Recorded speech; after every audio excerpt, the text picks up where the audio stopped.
Namun jauh lebih penting mengajarkan mereka dan mendidik mereka untuk bagaimana menyelesaikan persoalan-persoalan hidup yang Allah berikan dalam kehidupan mereka.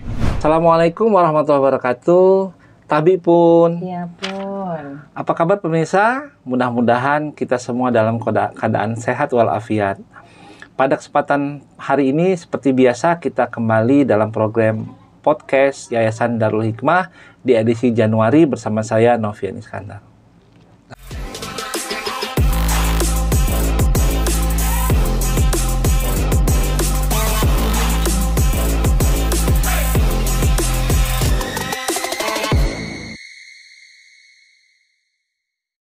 Pemirsa, kali ini kita undang tamu khusus dari Pusdiklat JSIT Indonesia Wilayah Lampung.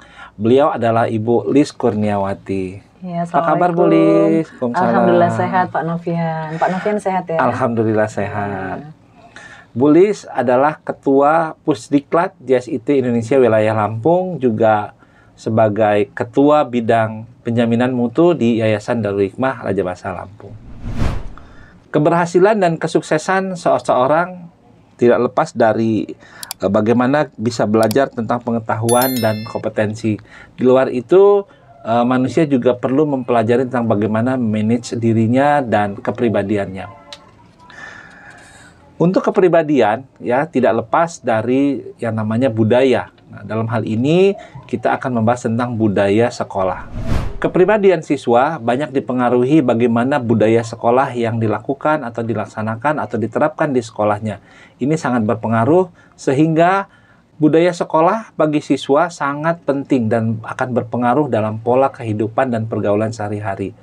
Bagaimana menurut Bu Lis akan hal ini? Iya, saya sepakat Pak Novian bahwa budaya sekolah itu merupakan hal yang sangat urgen dan penting untuk diterapkan di sekolah. Nah, sesuai dengan tujuan pendidikan nasional yang juga seiring dengan tujuan pendidikan Islam, Pak Novian, bahwa tidak terlepas dari hakikat dari penciptaan manusia itu sendiri, itu menumbuhkan potensi manusia, mengembangkan potensi manusia. Nah, dalam hal ini sebagai amanah undang-undang juga bahwa bagaimana menciptakan pendidikan yang berkualitas, yang mampu melahirkan anak-anak yang bertakwa dan beriman kepada Tuhan Yang Maha Esa, juga menjadi amanah dari sekolah Islam terpadu, begitu Pak Novian. Dan alhamdulillah ini juga menjadi sebuah hal yang sangat menjadi perhatian penting bagi sekolah-sekolah, khususnya di sekolah Islam terpadu, begitu. Jadi budaya sekolah memiliki peran yang sangat penting dalam pengembangan karakter anak siswa. Ya, siswa. Bagaimana kita melihat kondisi sekarang ya Bu Lis, budaya ataupun karakter siswa ini terkadang miris ya. Betul. Dengan berbagai macam perilaku dan hal-hal yang dilakukan di luar dari profil seorang siswa ya. Apalagi sekarang sedang digalakkan oleh pemerintah profil pelajar Pancasila gitu. Jadi sangat sinkron juga ya dengan bagaimana karakter atau mutu yang akan dilaksanakan di JSIT Indonesia ya. Betul Pak Nov. Jadi kondisi sekarang anak-anak yang hidup di zaman memasuki era Society 5.0 ini Pak Nov, bahwa data OECD itu menunjukkan negara Indonesia itu terus meningkat degradasi moralnya.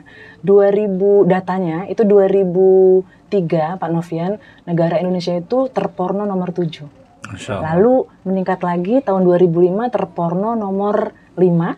Sedunia itu? Iya. Lalu tahun 2007 sampai 2011 terporno nomor 1. Dan tahun 2012 sampai saat ini kita diklaim sebagai surga pornografi di dunia. Nah, selanjutnya setelah melalui masa pandemi, di 2,5 tahun anak-anak belajar daring, itu juga memiliki dampak bahwa akses mereka terhadap gadget itu luar biasa. Itu juga salah satu pembuka. Jadi ada peningkatan ya? Betul. Itu sebabnya terjadi pergeseran nilai dan moral yang bukan cuma berada di Indonesia, tapi ini juga menjadi masalah universal. Itu sebabnya budaya sekolah yang sangat beririsan dengan pendidikan karakter itu menjadi hal yang paling penting. Nah, ini yang mungkin belum sampai ya informasi ini ke masyarakat umum, terutama para orang tua, bagaimana ternyata di samping terbukanya globalisasi dan pemanfaatan teknologi dalam pembelajaran juga berpengaruh. Betul. Bagaimana mental anak untuk itu. Betul. Gitu ya. Ini Betul sekali Pak Novian. Itu sebabnya seiring dengan kondisi ini, pemerintah sungguh memberikan solusi terbaik melalui adanya profil pelajar Pancasila. Dengan profil pelajar Pancasila, di sana digesah gitu. Bahkan pemerintah luar biasa dalam dimensi profil pelajar Pancasila, amanah yang pertama adalah beriman dan bertakwa kepada Tuhan Yang Maha Esa. Artinya itu kembali kepada fitrah manusia, bagaimana menjadi anak-anak yang berakhlak baik. Lalu ini juga disambut baik oleh jaringan sekolah Islam terpadu pusat dan Pusdiklat dalam hal ini, bahwa ternyata yang menjadi amanah di pemerintah itu sangat sinergi dengan tujuan dari sekolah Islam terpadu itu sendiri. Begitu Pak Novian. Jadi memang sebenarnya perlu disupport ini ya. Betul. Bagaimana program pemerintah ternyata juga memang menjadi concern JSIT Indonesia selama ini, bagaimana membentuk pendidikan karakter bagi para generasi bangsa. Betul. Bu Lis, untuk langkah-langkah atau tahapan kita membentuk atau menyusun budaya sekolah itu kira-kira seperti apa? Iya, Masya Allah menarik sekali ya Pak Nov, manakala kita bicara langkah ya, karena sudah bicara konkret. Jadi Pak Novian, karena budaya sekolah itu dibangun bukan instan ya, jadi membutuhkan proses yang panjang gitu ya. Maka langkah-langkahnya boleh saya langsung konkret yang diterapkan di Yayasan Darul Hikmah ya? Nah, silakan. Gitu ya.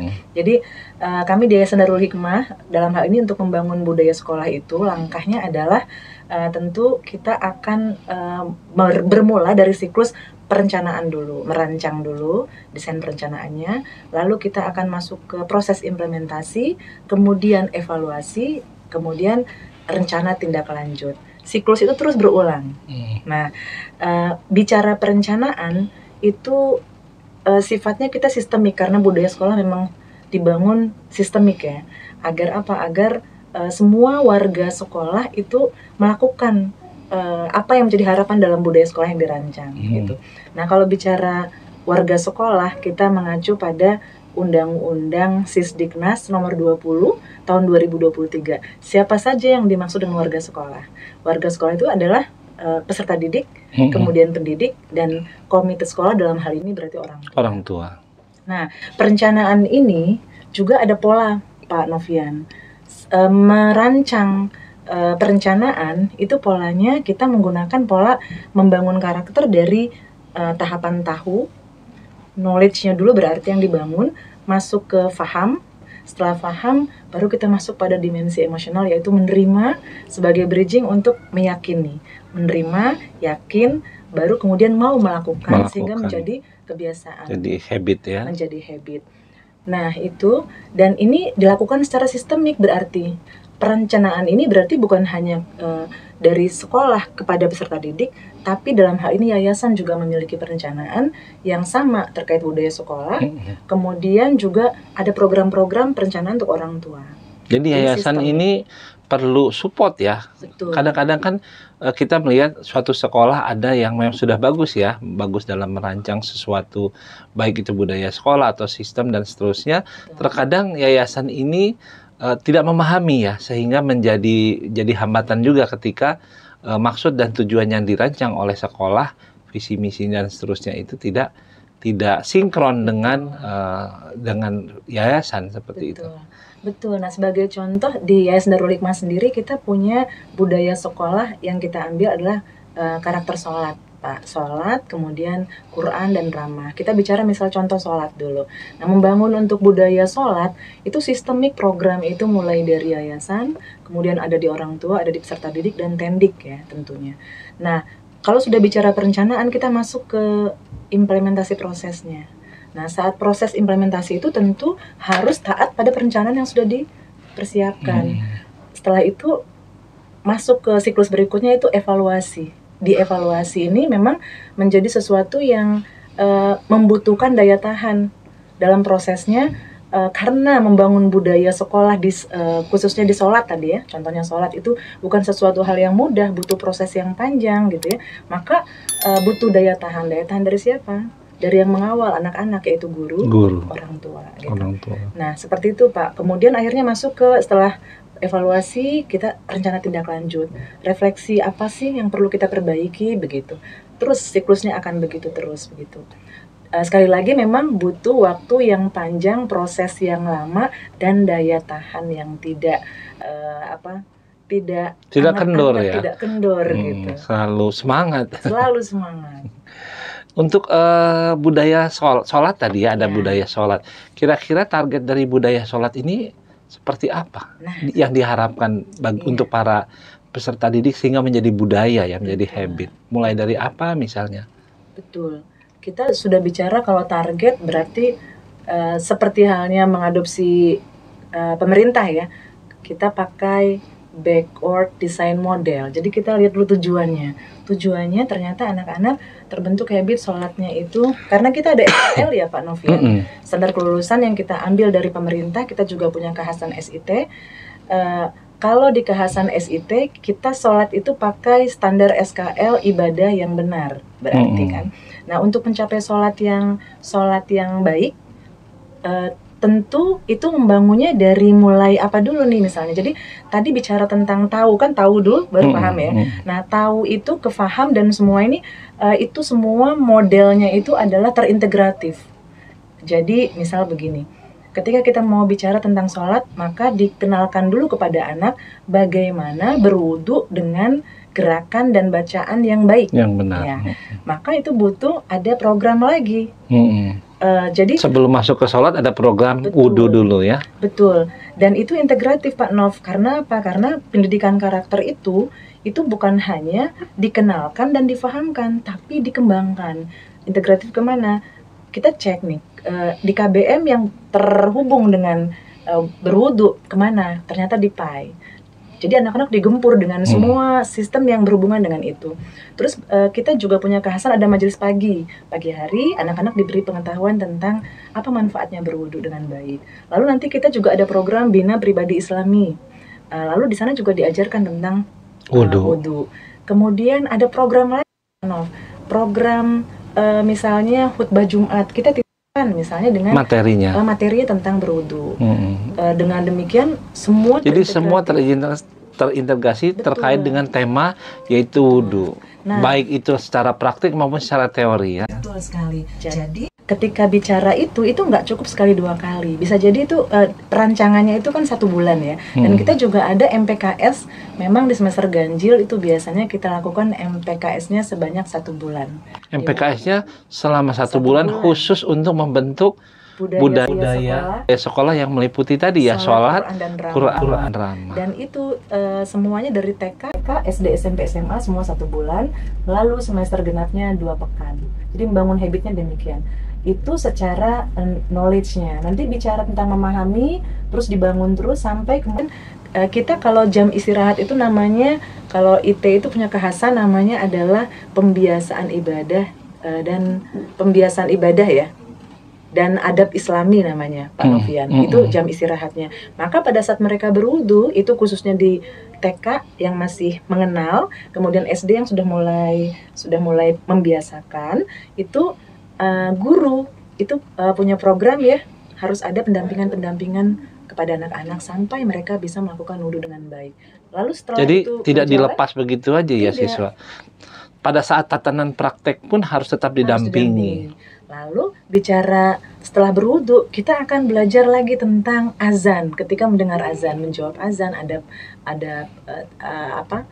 sholat, begitu. Kemudian sampai sholat dan gerakannya dan seterusnya. Polanya sama seperti itu membangunnya. Tahu, faham, menerima, yakin, melakukan, lalu menjadi kebiasaan. Dan itu butuh terus-menerus.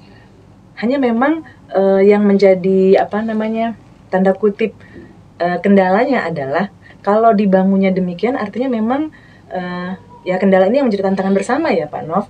Perlu ada kepedulian dan aware dari orang tua begitu. Hubungan yang harmonis, program yang menunjang gitu, yang bisa saling backup agar programnya berjalan dengan baik. Terutama sekolah yang full day mungkin Bu Lis ya, karena kan ketika anak itu pulang ke rumah, ketika itu tidak disupport oleh orang tua, apalagi orang tua yang tidak memahami ada program budaya seperti di sekolahnya, maka mungkin jadi hambatan juga ya. Betul.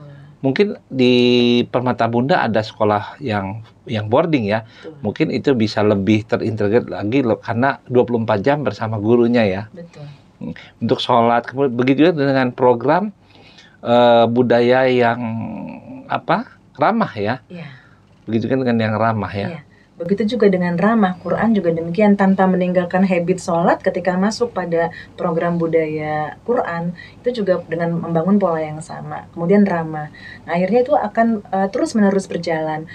Kita melihat bukan pada goalnya itu sampai kapan anak ini selesai, akan terus-menerus saja gitu. Sedikit saja deltanya, kenaikan atau progres si anak, itu adalah prestasi. Nah, kalau bicara tentang prestasi, Pak Novian, sesungguhnya lahirnya pendidikan karakter yang menciptakan budaya sekolah yang positif, seperti positif dalam sholatnya, Qur'annya maupun ramahnya tadi, itu sesungguhnya adalah ketika ada keberhasilan. Keberhasilan itu bukan berarti 100%, karena kan ada peningkatan dari sebelumnya. Ada peningkatan dari sebelumnya walaupun sedikit. Karena tiap personal siswa beda-beda ya startingnya ya. Nah, inilah yang tadi sempat Pak Novian bahas bahwa pentingnya memiliki bukan hanya kompetensi teknis, tapi justru butuh soft skill. Itu justru yang penting sekali untuk dibangun. Inilah yang disebut dengan prestasi sesungguhnya, Pak Novian. Beberapa pakar mengatakan bahwa keberhasilan dalam memunculkan pendidikan karakter itu prestasi yang sesungguhnya. Adapun kalau terkait dengan kompetensi teknis, itu bisa diajarkan, dan itu kompetensi teknis itu secara knowledge, skill, setiap anak itu memiliki bakat dan minat sendiri-sendiri yang tidak bisa dipaksakan. Nah, ketika ada misalnya lomba atau semacam olimpiade, itu sesungguhnya adalah prestis. Tapi yang dinamakan prestasi sesungguhnya adalah manakala itu menjadi sebuah hal yang membudaya, begitu, dan dikawal terus-menerus. Iya, betul. Saya pernah mendengar istilah mengutamakan prestasi daripada prestise. Begitu. Jadi yang dimaksud dengan prestasi itu nggak mesti dalam bentuk penghargaan-penghargaan yang sifatnya perlombaan dan sebagainya, begitu ya. Betul sekali. Artinya prestise itu penting karena dakwah itu butuh panggung. Kita butuh syiar. Kita perlu menciptakan daya saing ya, bukan bersaing. Tetapi prestasi itu harus melembaga dan semua harus melakukan. Kalau prestise nggak semua harus maju semua. Gitu. Prestise itu jadi kalau saya bisa buat analogi, mungkin prestise itu bagian dari prestasi ya. Betul, tapi sekali. Anak yang berprestasi belum tentu juga dia prestise ya. Betul. Jadi prestasi itu lebih luas ya. Betul sekali. Bukan hanya masalah juara dalam perlombaan atau dalam kompetensi akademik dan sebagainya, tapi dengan sikap-sikap dengan budaya sekolah yang baik juga sudah prestasi. Nah, satu lagi boleh, kenapa mengambil budaya ramah? Apakah memang melihat animo atau kondisi siswa yang mungkin tanda kutip tidak ramah gitu, sehingga mengambil nilai ramah ini perlu diangkat sebagai budaya sekolah. Betul sekali, Pak Nov. Ini menarik ya, Pak Nov. Kalau bicara sholat dan Quran itu mungkin secara kasat mata tidak terlihat. Kalau orang tidak melihat anak-anak sholat ya di masjid ya, budaya sholat dan Quran, kalau tidak melihat mereka membaca Quran atau sholat tidak terlihat.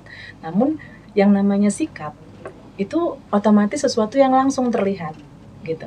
Maka dalam budaya sekolah kita ambil ini sebagai program unggulan di Ramah, dan itu butuh sekali lagi perencanaan dan proses implementasi yang luar biasa, butuh effort dari semua pihak.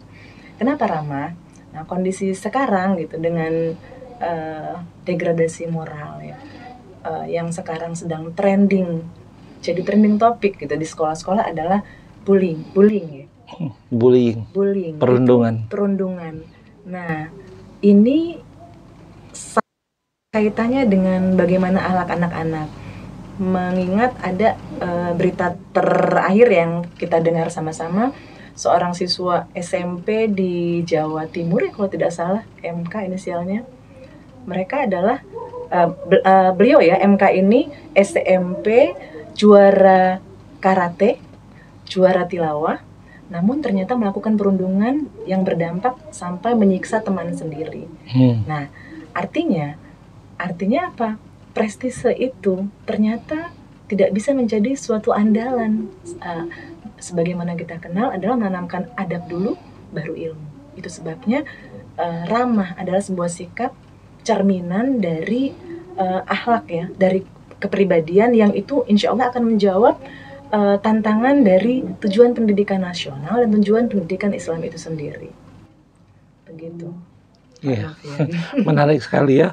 Memang karena kondisi kita juga kan orang tua ya, kita sebagai orang tua tentu lebih senang, lebih bersyukur dan merasa lebih berhasil anak-anak kita kalau mereka itu mempunyai sifat atau karakter yang ramah, sopan santun ya, daripada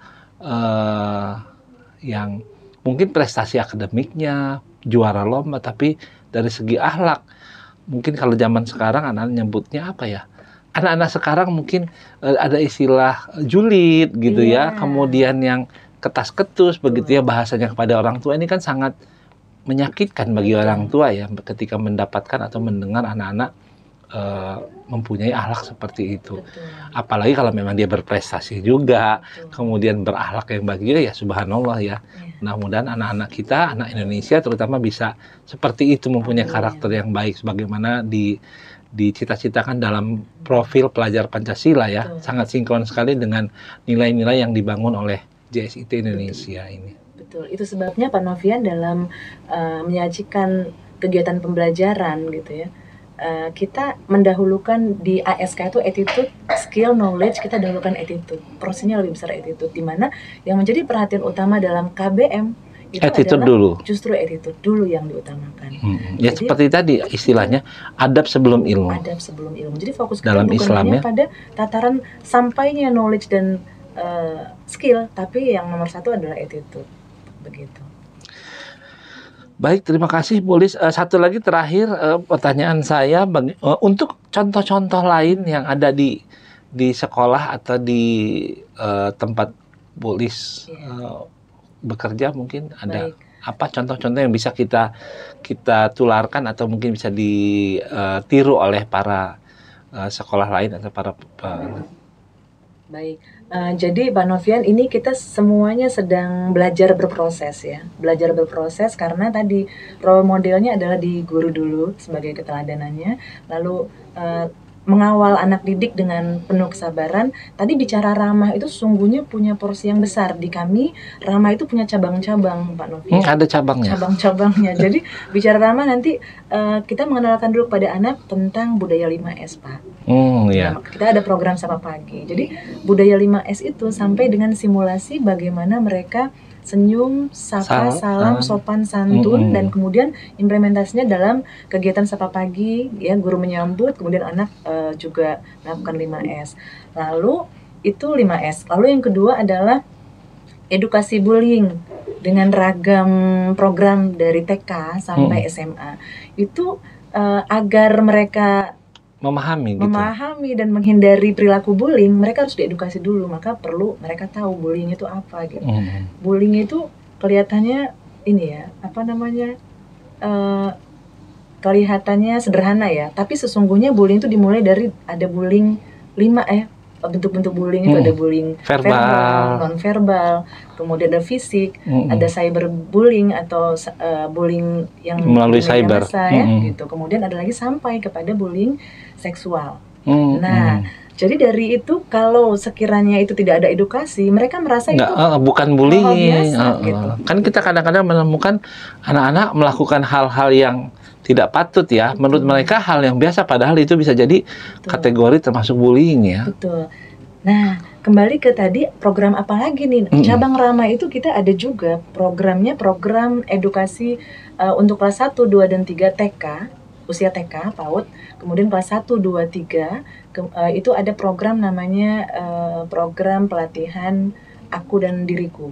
Di situ juga mengenal termasuk menjaga tubuh, menjaga otak. Kemudian di situ nanti dikenalkan juga agar bagaimana menghindari perilaku kekerasan, kemudian bullying dan menghindarinya. Kemudian yang untuk 4, 5, 6 itu programnya menuju remaja tangguh. Juga mempelajari tentang mengenal diri, organ reproduksi, ya, perubahan fisik, perubahan jiwa. Fisik nanti belajar tentang organ reproduksi, memasuki masa puberitas, kemudian menjaga otak dari pornografi dan kekerasan dan seterusnya. Nah, itu juga di sana masuk juga diselipkan bullying. Begitu juga di SMP dan SMA ada program tersebut. Nah, sebagai dampaknya adalah ya namanya anak-anak, kita memang harus terus bersabar dalam mengawal. Satu hal yang perlu kita pahami bersama adalah ketika ya, warga sekolah itu sendiri, pendidik, di situ ada tendik, ada guru dan karyawan, ada kepala sekolah, kemudian ada juga yayasan yang menaunginya, kemudian antar unit, dan utamanya adalah para orang tua, gitu ya. Kemudian juga karena trilogi pendidikan juga ada masyarakat, tentu butuh paradigma yang sama, bahwa bukan berarti ketika sekolah sudah menerapkan program-program yang sudah didesain sedemikian rupa, terus kemudian harus muncul, udah harus oke banget gitu. Nah, justru ketika kita melihat ada sesuatu, katakanlah misalnya perilaku negatif kok masih muncul, justru di situ adalah sebuah peluang kita untuk beramal solih, untuk peran orang tua, peran masyarakat untuk turut serta dalam membentuk budaya itu ya. Betul. Jadi jangan terima beres aja aware sebagai orang tua. Ya. Jadi aware tapi juga bersabar, namun juga peduli untuk segera mengantisipasi dan menyelesaikan setiap persoalan yang muncul gitu. Ya. Luar biasa sekali, Bolis. Ini suatu proyek yang apabila semua sekolah bisa melakukan atau melaksanakan program budaya sekolah yang luar biasa, baik itu dari perencanaan sampai dengan evaluasi dan terus siklusnya ya, ini mudah-mudahan anak Indonesia semuanya ini bisa baik-baik saja, tanda kutip ya, bagaimana? Baik-baik saja ya Pak Nov ya. Bukan tidak baik-baik saja. Tidak baik-baik saja. Ya. Mungkin ada lagi yang sebagai closing statement dari Bolis terkait dengan budaya sekolah. Kalau kita tadi bicara sangat menarik tentang pendidikan karakter ya dan budaya sekolah, satu filosofi penting menurut saya adalah bahwa adalah penting mengajarkan anak didik kita untuk bagaimana mereka mampu mengerjakan persoalan-persoalan yang disajikan di atas kertas. Namun jauh lebih penting mengajarkan mereka dan mendidik mereka untuk bagaimana menyelesaikan persoalan-persoalan hidup yang Allah berikan dalam kehidupan mereka. Subhanallah. Baik sekali. Demikian pemirsa untuk podcast kita kali ini tentang budaya sekolah. Harapannya kita semua bisa membentuk dan menjadi bagian dalam budaya sekolah di sekitar kita. Terima kasih atas perhatiannya. Sampai jumpa. Assalamualaikum warahmatullahi wabarakatuh. Waalaikumsalam warahmatullahi wabarakatuh.